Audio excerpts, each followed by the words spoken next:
नमस्कार, मैं हूं आपके साथ मयंक। आज 28 तारीख है। पिछले 12 घंटों के अंदर ईरान, अमेरिका और इजराइल के बीच जो हालात हैं उससे जुड़े सारे अपडेट्स मैं आपको बताऊंगा। इस वक्त की सबसे बड़ी खबर है, ईरान और अमेरिका के बीच एक बार फिर भयानक जंग शुरू हो चुकी है और ईरान ने अब 3 अरब देशों पर निशाना साध दिया है। अरब देशों पर मिसाइल्स और ड्रोन से हमले शुरू कर दिए।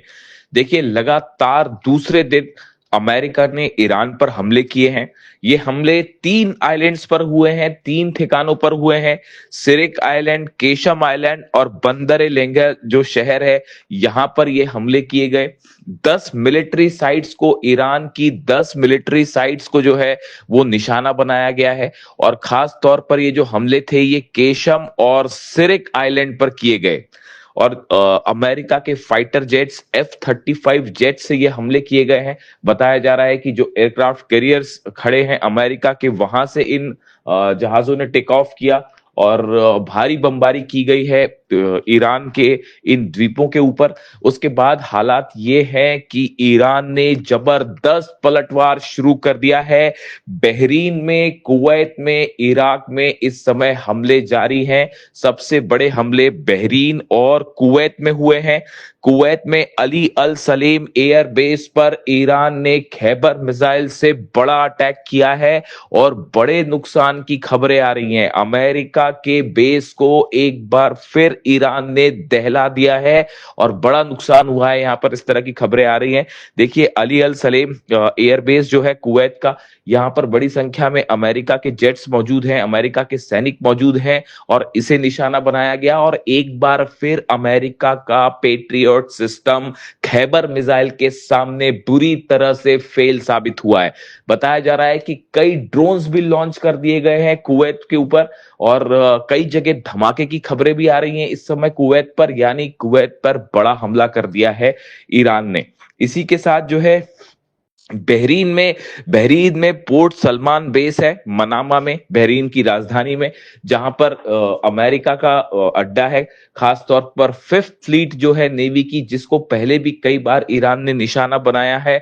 और अब एक बार फिर बहरीन में लगातार दूसरे दिन ईरान की तरफ से बड़े मिसाइल अटैक शुरू हो गए हैं। देखिए, कल जो है वो बहरीन पे जो हमले किए गए वो मुख्य रूप से ड्रोन स्ट्राइक्स थी। जो कल हमले किए थे ईरान ने, उसमें शायद 136 ड्रोन्स का इस्तेमाल किया गया था और ड्रोन अटैक किए गए थे। लेकिन अब जो है वो बहरीन पर बड़ा मिसाइल अटैक कर दिया है ईरान ने। खैबर मिसाइलें बरसा दी हैं फिफ्थ फ्लीट अमेरिका के हेडक्वार्टर पर। यहां पे भी कई जगह से धुआं उठता दिखाई दे रहा है और बड़े नुकसान की खबर आ रही है। इसी तरह से इराक में वो ग्रुप जो कि ईरान के खिलाफ है, उनके ऊपर भी लगातार हमले जारी हैं ईरान की तरफ से। देखिए, हालात ये हैं कि पूरे दुबई में, अबू धाबी में, सऊदी में, कतर में, सब जगह अलर्ट कर दिया गया है कि कभी भी ईरान की तरफ से इन देशों पर भी बड़े हमले हो सकते हैं। अब ये एमओयू को जो साइन हुआ था अमेरिका और ईरान के बीच में, इसको लगभग लगभग रद्द माना जा रहा है, कैंसिल माना जा रहा है। और जो हालात हैं वो एक बार फिर जंगी हो चुके हैं और ईरान की सेना भयंकर गुस्से में है। देखिए, ईरान ने ये कह दिया है कि ये उकसावे की कार्रवाई, जिस तरह से हमले किए गए, उसका बड़ा बदला लिया जाएगा और डोनाल्ड ट्रंप को और अरब देशों में जहां भी अमेरिका के बेसिस हैं, उन सब देशों में हमले किए जाएंगे और कड़ा सबक सिखाया जाएगा। देखिए, ये मामला जो है, हालात कैसे बिगड़े। पहले ईरान की तरफ से ये बात कही गई कि एक जहाज हमने देखा था जो क्रॉस करने की कोशिश कर रहा था, सिंगापुर का जहाज था, उसने बिना ईरान की सेना के परमिशन के एक नए रूट का इस्तेमाल करते हुए हॉर्मुज को पार करने की कोशिश की, तो ईरान ने उस पर हमला किया। ये पहला जहाज था जो अभी ये नए दौर का विवाद हुआ इसमें हमले को लेकर। और कल फिर ईरान की तरफ से एक जहाज को निशाना बनाया गया है जो कि उसी नए रूट से निकलने की कोशिश कर रहा था।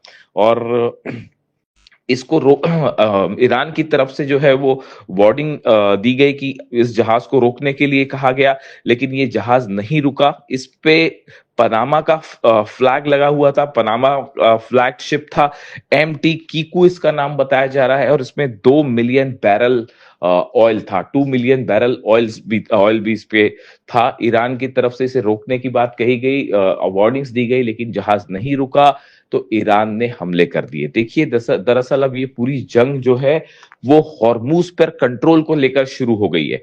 एमओयू जो साइन हुआ है उसके मुताबिक हॉर्मूज से जो जहाज निकलेंगे वो पूरी तरह से ईरान की देख रेख में निकलेंगे।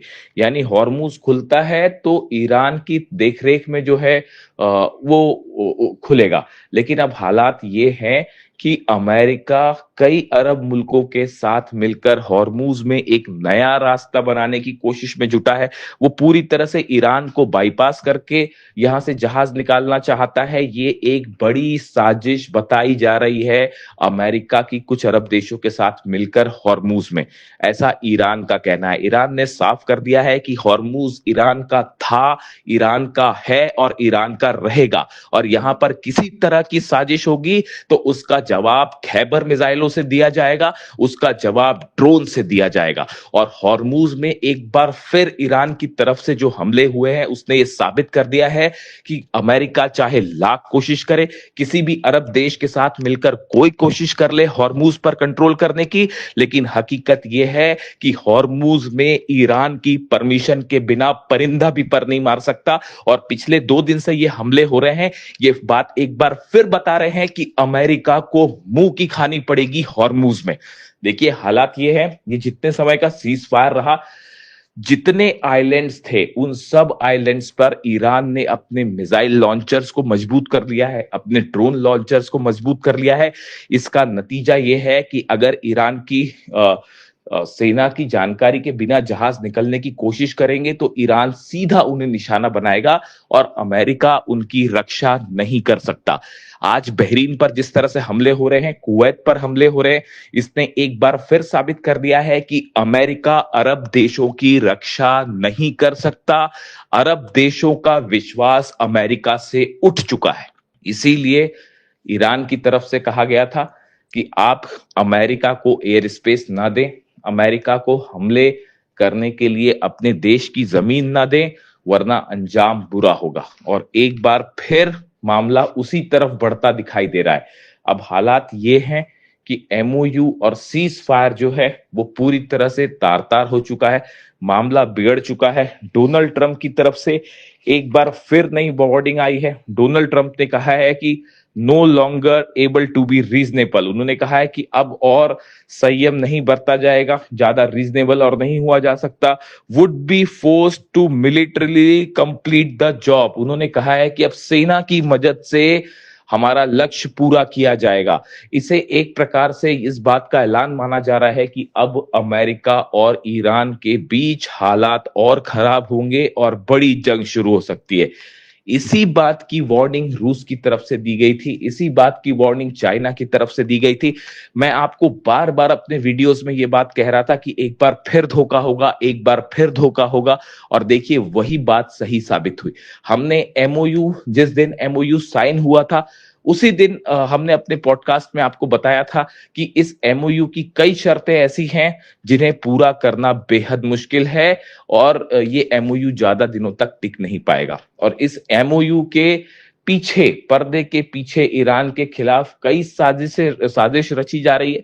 हॉर्मूज पर कैसे कब्जा किया जाए इसकी साजिश है, ईरान के यूरेनियम पर कैसा कब्जा किया जाए इसकी साजिश है, और कई अरब देशों की के साथ मिलकर अमेरिका एक बड़ा प्लान तैयार कर रहा है ईरान के खिलाफ। और देखिए एक बार फिर वही बात निकलकर सामने आ गई है, और अब नतीजा ये है, ईरान की सेना ने इस बात को साफ कर दिया है। नए बयान आए हैं आरजीसी की तरफ से, ईरान की सेना की तरफ से, कि आने वाले वक्त पे अरब देशों में जितने अमेरिकन बेसेस हैं उस पर और भयानक हमले किए जाएंगे।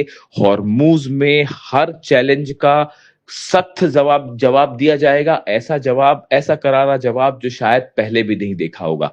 बताया जा रहा है ईरान एक बहुत बड़े हमले की प्लानिंग कर रहा है। हालात देखिए लेबनान में भी जिस तरह से है, लेबनान में एक बार फिर जो है नेतन्याहू ने बमबारी शुरू कर दी है और वहां पर भी मौतों की खबरें आ रही हैं। ऐसा ही हाल गाजा का है।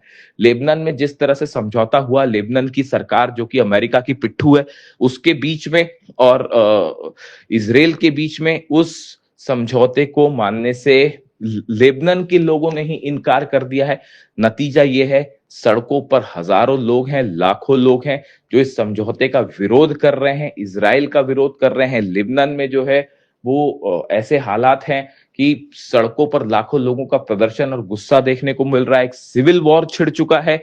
ऐसे में लेबनान से इजराइल की सेना का वापस ना आना एक बार फिर इस जंग को और बड़ा रूप दे सकता है। देखिए अभी जिस तरह की खबरें हैं, बड़े हमले जारी हैं इजराइल की तरफ से लेबनान में, और दक्षिणी लेबनान में खास तौर पर कई ठिकानों को निशाना बनाया गया है जिसमें कई लोगों की मौत की खबरें भी आ रही हैं। देखिए ये ऐसे हालात हैं जिसने एक बार फिर जो है पूरे मिडिल ईस्ट को एक जंग की तरफ आगे बढ़ा दिया है। अब ये एमओयू सिर्फ नाम मात्र का बचा हुआ है जिसका कोई नतीजा निकलता नहीं दिख रहा है, और हालात एक बार फिर जंग की तरफ बढ़ गए हैं और ऐसा लगता है कि शायद फिर से एक बार बड़ी जंग छिड़ सकती है। लेकिन फिलहाल जो हालात हैं, अरब देशों पर ईरान की बड़ी स्ट्राइक्स शुरू हो चुकी हैं। देखिए कल जब अमेरिका की तरफ से पहले स्ट्राइक की गई ईरान के ऊपर, और उसके बाद जब ईरान ने जवाब दिया, ईरान की सेना ने जब जवाब दिया और बहरीन पर हमले किए, उसके बाद आईआरजीसी की तरफ से एक बयान रिलीज किया गया और उस बयान में कुरान की एक पंक्ति का जिक्र है, और ये बिल्कुल वही संदेश है जो अली खामेनी साहब ने अपनी शहादत के चंद दिनों पहले सोशल मीडिया पर पोस्ट किया था। देखिए मैं अक्सर इसका जिक्र करता हूँ। मैं अली खामेनी साहब के जितने संदेश थे मैंने सब उनको फॉलो किए। उनकी शहादत के पहले जितने उनके वीडियोस थे मैं उनको फॉलो करता था। आखिरी जब उन पर हमला हुआ उसके चंद दिनों पहले उन्होंने अपने सोशल मीडिया पर एक पोस्ट उनके हवाले से किया गया था जिसमें कुरान की कुछ पंक्तियों का जिक्र था, जिसमें ये लिखा गया था कि अगर कोई आप पर हमला करता है तो उसको बिल्कुल उसी के अंदाज में जवाब दीजिए। ये बात अली खामेनी साहब ने पोस्ट की थी, और ये अमेरिका और इजराइल के रेफरेंस में उन्होंने पोस्ट की थी कुरान की पंक्तियों का, आयतों का जिक्र करते हुए। यानी देखिए अली खामेनी साहब ने जो बात कही, बिल्कुल उन्हीं पंक्तियों का इस्तेमाल अब ईरान की सेना ने भी किया है, और आईआरजीसी ने भी इन्हीं पंक्तियों को पोस्ट किया और ये कहा कि अगर कोई आप पर हमला करता है तो उसको उसी की भाषा में जवाब दिया जाना चाहिए। और ये रेफरेंस था अमेरिका के हमलों का, जिस तरह से अमेरिका ने हमले किए, और बिल्कुल अली खामेनी साहब ने जो रास्ता दिखाया उसी पर चलते हुए ईरान की सेना ने एक बार फिर अमेरिका के बेसिस पर जबरदस्त अटैक किया। मैं इसीलिए अक्सर कई बात ये कहता हूं कि अली खामेनी साहब हमारे बीच में नहीं है, लेकिन उन्होंने अपनी सेना के लिए एक ऐसा विजन छोड़ दिया है, ईरान की जनता के लिए, ईरान के 9 करोड़ लोगों के लिए वो विजन छोड़ दिया है जिससे कभी ना अमेरिका और ना इजराइल, ना ही कोई और मुल्क कभी ईरान को नहीं हरा सकता। हराने की बात तो छोड़िए, आज ईरान सब पर अकेला भारी पड़ रहा है, चाहे वो अरब देश हो, चाहे अमेरिका की फोर्सेस हो, चाहे नेतन्याहू की फोर्सेस हो। और इसके पीछे यही विजन है, यही प्लानिंग है, यही दूरदृष्टि है जो अली खामेनी साहब ने अपनी सेना को विजन दिया। इसीलिए मैं कहता हूं कि वो न सिर्फ एक अच्छे सुप्रीम लीडर बल्कि बेहतरीन मिलिट्री कमांडर भी थे। और ये ही उसका, ये जो कल ईरान की सेना ने जिस तरह से स्ट्राइक किया और वो मिसाइल्स रुक नहीं पाई, ड्रोन्स रुक नहीं पाए, और जिस अंदाज में हमला किया, ये एग्रेसिव जेस्चर बताता है कि अली खामेनी साहब ने जो है वो ईरान की जीत सुनिश्चित कर दी है।